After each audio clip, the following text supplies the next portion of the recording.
E aí, internautas pensadores, tudo bem? Aqui é o professor João Paulo Rodrigues falando, mestre em filosofia, e esse vídeo se trata de um trecho de uma aula de filosofia que eu ministrei para o ensino médio. Lembrando que o conteúdo e a série correspondente vocês podem encontrar no título e na descrição do vídeo.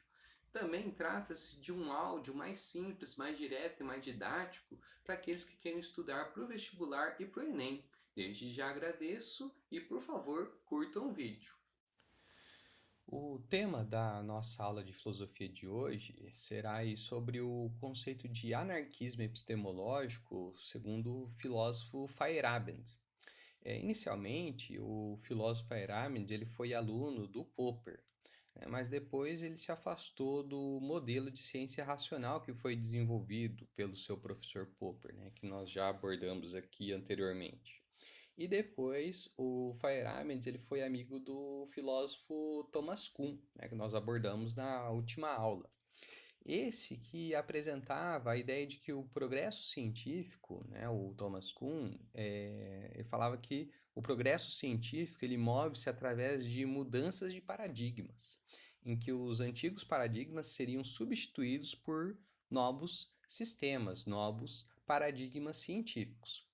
O Feyerabend ele foi ainda mais além, ao sugerir aí que quando essa mudança de paradigma ocorre, todos os conceitos e os termos científicos seriam alterados, e que não tem então um sistema científico permanente de sentido, ou seja, que seja aí válido para sempre.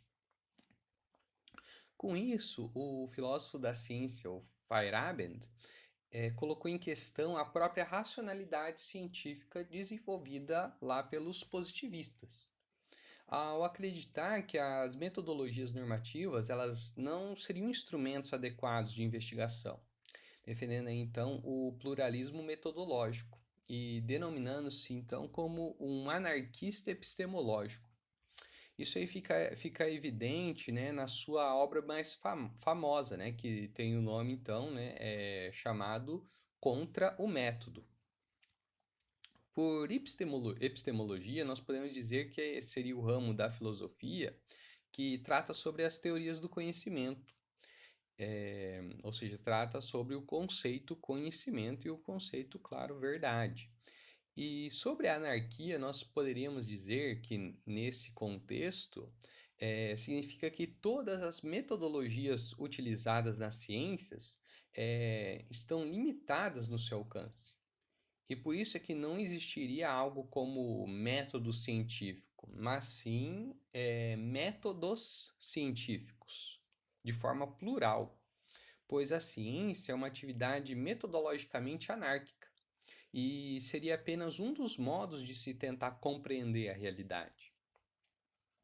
Ao vermos aí como as áreas da ciência se desenvolvem na prática, o único método que o Feyerabend vai apresentar como possível é o método de que tudo vale, pois a ciência ela nunca progrediu de acordo com as regras estritas, né? Porque por isso, né, é que a filosofia da ciência ela não pode exigir tais regras, porque isso limitaria o progresso científico.